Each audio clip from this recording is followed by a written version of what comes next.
I never received it. That's all I said. One sentence, 4 words, spoken just loud enough to cut through the clinking champagne flutes and the overly loud music blasting from the rooftop speakers of our downtown Denver office building. Our CEO, Preston Garrett, a man who uses too much hair gel and too few ethics, had just raised his glass to me. My name is Caleb Brooks. I'm 48 years old, and I've been building the backbone of data flow systems for 18 years. Preston was toasting me in front of the entire company at our annual spring celebration. To Caleb, he beamed, looking out at the crowd like a game show host. He hit every milestone this quarter and earned himself that fat $32,000 bonus. Cheers! Applause followed. Laughter. I even heard someone from sales yell, "Buy us all drinks, Caleb!" I didn't laugh. I didn't raise my glass. I just looked up at Preston from across the terrace, met his gaze, and said those 4 words. I never received it, and that's when the party died. It didn't collapse exactly. It bled out slowly in silence. The CFO, Lance Murphy, who always smells like old money and antacids, twitched hard enough to almost spill his drink. The HR director, Brooke Martinez, started coughing into her napkin like she'd suddenly forgotten how to swallow shrimp cocktail. Even the intern manning the dessert table stopped slicing cheesecake and stared. Preston, to his credit, didn't flinch. He just chuckled that fake laugh he uses when investors ask about overdue reports. Ah, always modest, Caleb. Well, it's in the system. Payroll must have processed it already. I blinked once. I checked this morning. Nothing deposited. Brooke made a noise halfway between a laugh and a sneeze. "I'll have finance look into it first thing Monday," Preston said, his voice a little too bright. "Now let's enjoy tonight. You deserve to celebrate." "I'm sure I do," I said. "Just want to know what I'm celebrating." And with that, I set my glass down still full and walked off the rooftop. Left Preston standing there like a balloon with the air leaking out. He kept smiling, but you could see the edges starting to crack. Listen, I didn't cry in the elevator. I didn't scream into my steering wheel or fire off an angry email. I just drove home to my apartment in Capitol Hill, made myself a sandwich, and opened my laptop. Then I started pulling the files. Because here's the thing, I wasn't confused. I wasn't even shocked. I was prepared. 3 months ago, I asked for a copy of my original employment contract for tax purposes, I said. Legal sent it over without a second thought. I saved it in a folder titled "In Case They Get Stupid." That folder had 27 other documents in it. Vendor invoices I'd flagged, internal memos I wasn't supposed to see, a PDF from 2 years ago titled "Bonus Allocations, Executive Discretion," a spreadsheet showing budget reallocations that just happened to divert $32,000 from my department to miscellaneous development, approved by Preston himself, and a personal favorite, a screenshot of a Slack message where Lance asked if it was okay to ghost pay Caleb's Q1 bonus to cover Scottsdale travel. Ghost pay. Scottsdale. I could have laughed if I weren't so utterly done. See, I didn't get where I am by being loud. I'm not the one who bangs on tables or leads motivational chants. I'm the one who fixes things quietly, efficiently, without drama. When our entire customer database crashed 3 years ago, I rebuilt it over a weekend while management played golf. When our security got breached last year, I patched the holes before the hackers even knew they'd been locked out. And when people like Preston forget that quiet doesn't mean powerless, well, that's when things start to break. I sent one email before I went to bed. Just one. No attachments, no explanations, just the subject line. Clause 7.4. Notice of invocation. And to be clear, I wrote that clause myself 3 years ago. Slipped it into my contract after watching too many young hotshots get handshakes and handouts for projects I delivered. HR never read it. Legal skimmed. Preston signed it during a budget crisis while scarfing pad thai on a Zoom call. Clause 7.4. Failure to disperse performance bonus within 10 business days of confirmed milestone completion entitles the employee to initiate proprietary protection protocols without further notice. They'd forgotten about it. I hadn't. And now I just flipped the first domino. Monday morning smelled like panic and burnt coffee. Not that anyone would admit it. On the surface, the data flow systems office was its usual beige purgatory. People walked briskly between the glass-walled conference rooms. Phones rang with exaggerated urgency. And somewhere down the hall, someone kept pretending to laugh at something on Slack. But beneath the fluorescent hum, something had shifted. I could feel it the moment I badged into the building on 17th Street. By 9:12 a.m., Brooke from HR had already stopped by my desk twice under the guise of just checking in. Her blouse still had glitter on it from the rooftop party. She looked like she hadn't slept. "Hey, Caleb," she said, too cheerful. "So weird about the bonus thing. Probably just payroll being slow, right? You know how the new system can be." I didn't even bother looking up from my monitor. "Sure," I said. "Probably." At 10:03 a.m., I got the email I'd been waiting for. Subject line, contract review. Follow-up, urgent from Diana Wells, lead counsel. She asked me to join a legal review meeting at 10:30 sharp, small conference room, just her and me. No need to bring anything, the email said, so I brought everything. The conference room smelled like lemon cleaner and fear. Diana was already seated when I arrived at 10:30 sharp, fingers pressed together like she was trying to physically hold her thoughts in place. She didn't offer me coffee. She didn't smile. She gestured to the chair across from her like I was there to discuss a will. She held a printed copy of my contract in her lap, pages slightly creased, one pink post-it marking page 7. I sat, set my leather folder on the table, and waited. Diana cleared her throat. "Caleb, have you ever exercised Clause 7.4 before?" "No," I said, "but the clause is valid. Signed, countersigned, time-stamped. You'll find the backup in the contract repository. Document hash Caleb B 746B. She blinked. I continued. "It was added as a condition of continued employment during the 2020 Q3 restructuring. I wrote it myself, ran it past outside counsel, and sent it to legal for incorporation. Preston approved it over lunch on October 12th. Said it sounded cool and assertive." Diana looked down again, flipping to the marked page. She read the clause aloud slowly, like each word was a warning she'd ignored. Clause 7.4.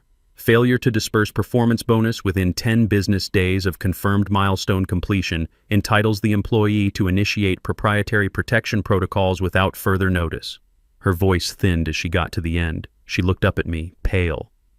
"You're saying you invoked this yesterday?" "I am. And those protocols?" She hesitated. "They're not just symbolic, are they?" "They're layered," I said calmly. Encryption keys rotated, access permissions revoked, authentication tokens expired. Think of it as a digital dead man switch. Every system I built over 18 years now requires my personal authorization to function. Her pen slipped slightly from her fingers. "And the documentation?" I nodded toward my folder. "Protected under individual authorship until the bonus is legally fulfilled. Page 10 of the clause addendum. You'll find it notarized." She stared at me for a long moment, no longer trying to hide the tremble in her jaw. Preston said he mentioned the bonus at the party to be gracious. He assumed it had been paid. It hadn't. "Have you spoken to finance?" "I spoke to my bank. I spoke to payroll. I reviewed every deposit since January 1st. I even pulled the ACH batch logs for the entire Q1 period. My bonus isn't there." She stood and walked over to the conference phone, dialed an internal line. "Get Preston in here now." We sat in silence for 3 minutes. I could hear the clock tick, the HVAC hum through the Denver office building, Diana's breathing pick up speed like a runner about to collapse at the finish line. Preston burst in like he was crashing a game show. "What's the emergency?" he said, out of breath and still carrying a protein shake. Diana stood and handed him the contract. "No pleasantries, no preamble. You signed this. You activated this." He flipped pages with that same performative gusto he uses at shareholder meetings. Then he stopped. Read the clause. Blinked. "Wait, this is real?" "Very," I said. "I thought it was like a flex." "A negotiation line. It's a clause," I said, "and it's been triggered." Preston looked up, jaw clenched. "So what? You're locking down our systems over a bonus?" Diana cut him off before I could. "No, he's legally authorized to initiate protective actions on proprietary framework he authored. That includes quite a lot, Preston." "Including operations protocols?" His face drained. "You're telling me," he said slowly, "he could lock us out of the systems he built?" "No," I replied. "You've already lost access." The protocols kicked in at midnight Sunday. 10 business days expired Friday at 5 p.m. The grace period ended at midnight. Preston looked like someone had pulled the floor out from under him. Diana just stared down at the table like it might offer her a way out. "I'll fix it," Preston muttered. "I'll call payroll right now. We'll push it through." That would constitute retroactive coercion, I said evenly. Clause 7.4 defines any bonus payment post-invocation as attempted bribery to reverse a protective protocol. That language is very specific, and it makes any such payment legally inadmissible. He turned to Diana. This can't hold up in court. She didn't answer because she knew it would. Preston spent the rest of that meeting doing what overconfident executives do best, bluffing with the desperation of someone realizing the chips weren't in his stack. First came denial dressed up as concern. Then came delay wrapped in false charm and administrative jargon. I've seen it before. Hell, I'd lived it for the better part of 18 years at Dataflow Systems. But this time, I wasn't the quiet fixer behind the curtain. I was the one holding the rope, and Preston had just stepped into the noose. It's gotta be a payroll glitch, he said, pacing now as if motion might summon credibility. I'll get Lance on it. He's probably already flagged it. Would you like me to forward the screenshots? I asked. Calm, no bite. Just offering facts like a barista offering extra foam. Preston blinked. Screenshots? I opened my folder and slid a single printed sheet across the table. Transaction history from my bank. Highlighted and annotated. Underneath it, stapled neatly, was an internal log from our own accounting software. Payment batch IDs, disbursement dates, amounts, and approval chains. Checked and verified, I said. All bonuses for Q1 performance were issued between March 15th and March 22nd per standard schedule. Mine wasn't included in any batch. Diana leaned in to examine the paperwork. Her mouth formed a tight line. Preston didn't look. He just turned to the door like maybe there was an escape route hiding behind the coat rack. I mean, this doesn't make sense, he muttered. You're telling me the system just skipped you? No, I said. I'm telling you someone overrode the system. Silence. Diana finally spoke. We need to verify these against finance records. Caleb, we appreciate your cooperation. In the meantime, I nodded once. Of course. To keep everything above board, I've submitted a written invocation of Clause 7.4 to HR, time-stamped, delivered via internal and external channels. Copy is attached to that same folder. Preston's eyes widened just slightly at that. He knew what that meant. A verbal warning is one thing. A formal invocation? That's a legal warhead in a tailored suit. I think we're escalating too quickly here, Brooke from HR said later that afternoon when she called me into her office on the 3rd floor. She had the soft, frantic tone of someone trying to tape over a pipe leak with Scotch tape. There's probably just a mistake somewhere. Maybe the approval got stuck in the system. You know how Lance's team is with the new payroll software? I gave her a thin smile. Sure. But for a bonus that size, and considering how it was announced publicly, I figured I'd be proactive. Well, she said, fidgeting with a branded Dataflow Systems stress ball, we'll look into it. Just give us some time. Okay, I've documented everything, I said, and I'd rather not delay corrective action. I assume the company feels the same.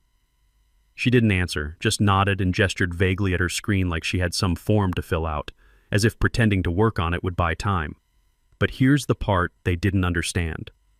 My calm wasn't compliance, it was calculation.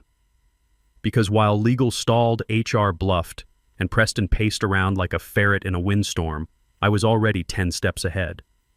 My logs were more than financial. I'd built a full internal tracker for every milestone, bonus approval, and resource allocation since I joined Dataflow Systems back in 2006. Not because I didn't trust them, but because I did. Trust them to forget. Trust them to cover for each other. Trust them to reroute funds when they thought no one was watching. Buried in those logs, under a seemingly boring column labeled Authorization Trail, was something I knew they hadn't counted on. A pattern. 3 identical authorizations. 3 redirected payments. Same coded memo tag. BINF. Project realignment. One of them was mine. The other 2? Executives who hadn't even met their Q1 deliverables. Ghost bonuses. I didn't mention it yet. Timing was everything. Let the rot rise to the surface on its own like it always does. That afternoon, I went back to my desk and pulled up the encrypted vault where I kept my audit files on a secure partition. I flagged 3 of them, added a red marker to the one labeled Q1 variance, $10K plus. Then I reopened my private project logs and made a single entry. Delay tactic confirmed, legal not unified, HR stalling, audit escalation 48-hour countdown. Then I did something Preston would never have expected. I made myself a cup of tea, logged out of my email, and went home exactly at 5:01 p.m. Because I didn't need to chase anyone. I'd already set the fuse. All they had to do was keep lying long enough for it to burn down everything around them. By Tuesday morning, the data flow systems office smelled like secrets. Not just the usual stench of overbrewed coffee and reheated salmon from accounting's communal fridge, but something sour, sharper, like nerves left out in the sun too long. No one knew what was happening exactly, but everyone knew something was. Preston stopped strutting. Diana stopped smiling. Lance from finance suddenly found religion and started avoiding elevators with other humans in them. Even Brooke from HR, who usually chirped out "Happy Tuesday" like it was a holy greeting, was glued to her inbox, one AirPod in, nodding furiously at whatever crisis call she was pretending to be in control of. I didn't say much. I didn't need to. While they were scrambling to reconcile discrepancies, I was already deep into what I now considered Phase 2, the quiet audit. For the past 3 years, I'd kept a second system. Not company-sanctioned, not cloud-backed, an encrypted, air-gapped external drive I jokingly referred to as my insurance policy. Not because I was paranoid, but because I was experienced. I'd watched too many colleagues get blamed for budget oversights that weren't theirs. Watched high-level execs gaslight staff into silence over clerical errors that somehow always favored people with parking spots near the executive entrance. My system didn't just track bonuses. It tracked movements. Financial, procedural, personnel-based. Every time a vendor payment was processed, I copied the metadata. Every time a bonus was authorized, I screen captured the approval chain. Every hire, every departure, every email with a curious BCC, I logged it. The file structures were dry, sure, labeled by quarter and initiative.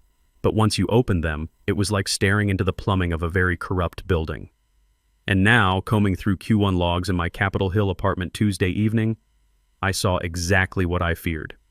3 C-level bonuses, all authorized on the same date, March 8th, all tagged under reallocated discretionary funds, all sourced from departments that had reported unclaimed performance incentives. The numbers matched the missing disbursements, mine included. One of them, I remembered, had been publicly denied due to underperformance. Lance had announced it himself in the March all-hands meeting. Another exec hadn't even submitted his final milestone report yet. There was his $35,000 payout. Neatly approved, signed off by Preston. Memo line, strategic retention. Strategic theft was more like it. And one more thing, a name I didn't recognize.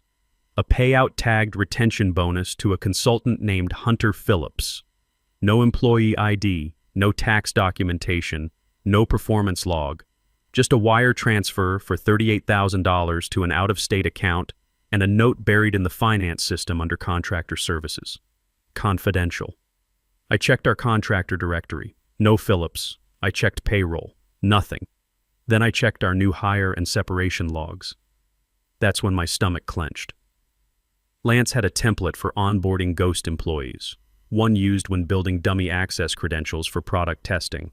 Normally, these were temporary, sandboxed, and monitored, but someone had copy-pasted that template and used it to create an entire personnel record, enough to justify contractor disbursement. The signature on the authorization, Lance Murphy, CFO. Now, I'm not a whistleblower by nature. I don't enjoy takedowns, but I do believe in balance. Watching these men loot our Denver-based company like a piñata at a frat reunion while gaslighting me over a $32,000 bonus, that was my line. I didn't need to go to the press. I didn't need a scandal on LinkedIn. I just needed to pull one very specific thread. At 3:44 p.m. Wednesday, I used my personal laptop at a coffee shop on Colfax Avenue, behind a VPN, with a freshly created encrypted Proton Mail account. I crafted a short, emotionless message to the board's internal audit committee. Subject, possible unauthorized executive disbursements. Body, 3 Q1 bonuses approved outside of performance parameters, 1 linked to a ghost employee profile, all traceable via internal audit trail. Keywords, Phillips, reallocated discretionary, project realignment. No name, no threat, no demand. Just enough breadcrumbs to force someone's hand.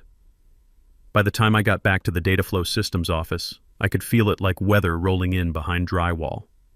The cloud hadn't burst yet, but the pressure was changing. Conversations stopped when I walked by. Emails slowed. Slack channels went eerily quiet. Preston passed me in the hallway and gave me a smile so forced it looked like it had been stapled to his face. "Everything all right, Caleb?" "Everything's in motion," I said. That night, I backed up my audit logs again. Triple copies. Stored one in a safety deposit box under my sister's name at a Wells Fargo branch in Boulder. Mailed another to my attorney with a time-stamped letter marked, "Do not open unless instructed." Kept the third in my desk drawer, unmarked, unlabeled, innocent-looking, as a user manual. Because things were about to get loud. And when they did, I wanted to be the only one holding earplugs. By Thursday morning, Diana was a ghost in her own office. Not literally. She was still there, still wearing her power blazers and her unreadable lawyer face. But the fire behind her eyes had flickered into something cold and careful. I saw it when she passed me in the hallway, the way she hesitated before speaking, the way her fingers twitched near her phone like it might bite her. She wasn't avoiding me. She was circling the perimeter of a situation she finally realized she didn't control. So I gave her a door. "Hey, Diana," I said, leaning into her office around 11:15 a.m. "Got 5 minutes today? Just you and me?" She blinked up from her laptop. Of course. No fake smiles this time. No corporate small talk. She cleared the table instinctively like she knew something important was coming. I stepped in, shut the door behind me, and placed a single folder on the polished wood between us. Black, sealed with a sticker that read, "Privileged, internal counsel only." "It stays between us until Monday," I said, "but I think you'll want to read it before then." She stared at the folder like it might hiss. "What's inside?" "A timeline," I said, cross-referenced. Documentation, screenshots, process logs, bonus disbursement approvals, all of it compared line by line against actual payments. Highlighted inconsistencies, authorizations with no backup, memos that don't match deposits. She opened the folder. The first page was a highlighted timeline. Q1 2024 to present. At each milestone, I'd marked when I submitted deliverables, when bonuses were contractually due, when executive payouts occurred, and when discrepancies first appeared. Then came the screenshots. Dated, time-stamped internal system logs showing approval signatures by Preston and Lance. Next to them, bank transfer receipts showing amounts moved into unrelated accounts. Diana's eyes moved quickly. Every now and then, her fingers would hesitate at the edge of a page, like she wasn't sure she wanted to see what came next. Then she hit the red tab. She paused, looked up at me. "SEC implications if filed," I said.